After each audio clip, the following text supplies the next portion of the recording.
নমস্কাৰ সকলোকে স্বাগতম জনাইছোঁ মোৰ অন্য এটা ভিডিঅ'লৈ। এয়া দেখিছেনে, ৰাতিপুৱা শুই উঠি সকলো কাম বন কৰি আজৰি হৈ মই গৰুজনী গাখীৰ খীৰাবলৈ বুলি গ'লোঁ। গাখীৰ খীৰাই আহি গা পা ধুই মেলি এয়া গাখীৰ গৰম কৰি ঘৰৰ সকলোকে দিলোঁ আৰু খাবলৈ।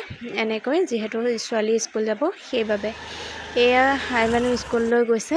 তাৰপিছত এই কুকুৰটো দেখিছেনে, এই মোৰ পিছে পিছে এনি টাইম লাগি থাকে।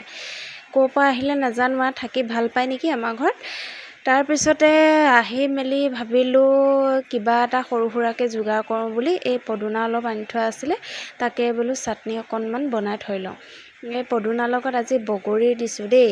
কেনেকুৱা হয় খাবলৈ খাই পোৱা নাই দেই আজিলৈকে, কিন্তু ফাৰ্ষ্ট টাইম ট্ৰাই কৰিলোঁ। বেয়া নালাগিল, কিন্তু খুব ভাল লাগিলে।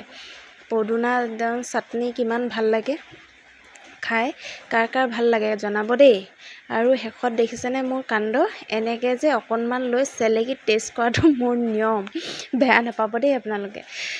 তাৰপিছত দেখিলোঁ ৰ'দ ওলাই আছে। ৰ'দ ওলোৱাৰ কাৰণে কি কৰিছোঁ, কাপোৰবোৰ অলপ মেলি দিছোঁ। এইকেইদিন যে ইমান পেনপেনীয়া বৰষুণবোৰ ভালো লাগে, কিন্তু ইমানো ভাল নালাগে আৰু। কাপোৰবোৰ ইমান একদম কিবা গোন্ধ ওলাই যায় নহয় ডাৱৰীয়া বতৰত। ঘৰত যিহেতু ৱাশ্বিং মেচিন নাই, আমাৰ ইমান ৱাশ্বিং মেচিন ল'বলৈ সমৰ্থ নাই যিহেতু, সেইকাৰণে আৰু এনেকৈ ৰ'দতে সকলো কাপোৰ কানি মেলি দিওঁ আৰু। তাৰপিছত দিনটো আজৰি হ'লোঁ আৰু গ'ল তেনেকৈয়ে। তাৰপৰা এয়া সন্ধিয়া মোৰ এটা ডিউটি, সন্ধিয়া হোৱাৰ আগে আগে সদায় থাকে ডেইলি ডিউটি মোৰ, ছোৱালী আৰু মই গৰু বিচাৰি যোৱাত। এয়া দেখিছেনে পথাৰৰ মাজে মাজে গৰু বিচাৰিছোঁ। ওচৰতে আছিল বাৰু, বৰ বেছি দূৰলৈ যাবলগীয়া নহ'ল। লাজে লাজে আকৌ মানুহে চাইছে নেকি বুলি ভাবি মনে মনে ভিডিঅ' অকণমান কৰি আনিছিলোঁ দেই, তাকে এড কৰি দিলোঁ আৰু। এয়া গৰুজনী আনি বান্ধি ল'লোঁ, বান্ধি তাইক দানা চানা দি মেলি তাৰপৰা দেখিলোঁ ইমান সন্ধিয়াও হোৱা নাই যিহেতু, চোতালখন লেতেৰা হৈ আছে, সাৰিব পাৰিম। কিছুমানে যে কয় যে ফাগুন বৰ ভাল, ফাগুন বহুত ভাল লাগে, কিন্তু এই ফাগুনৰ মাহটো যে একেবাৰে মোক আমনি লাগিলে দেই এইবাৰ। জানেনে কিমান যে মোৰ কুকুৰা মৰিল, কিমান পাতবোৰ সাৰিব লাগে, ইমান কষ্ট হয় নহয়।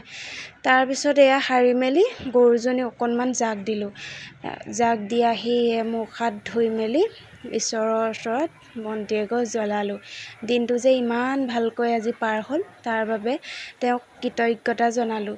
নেদেখোঁ যদিও তেওঁৰ প্ৰতি মোৰ শ্ৰদ্ধা ভক্তি সদায় আছে।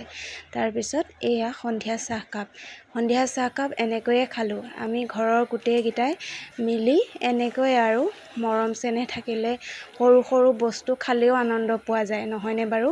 মোৰো ঠিক তেনেকুৱাই আৰু। মই মাৰ ওচৰতে খাবলৈ বুলি আহিলোঁ। এয়া দেখিছেনে মায়ে খাই আছে, ওচৰতে মই বহি মাৰ ওচৰতে দুইজনীয়ে কথা পাতি পাতি চাহকাপ খালোঁ। চাই কেনেকুৱা পালে ভিডিঅ'টো জনাব দেই। বাই।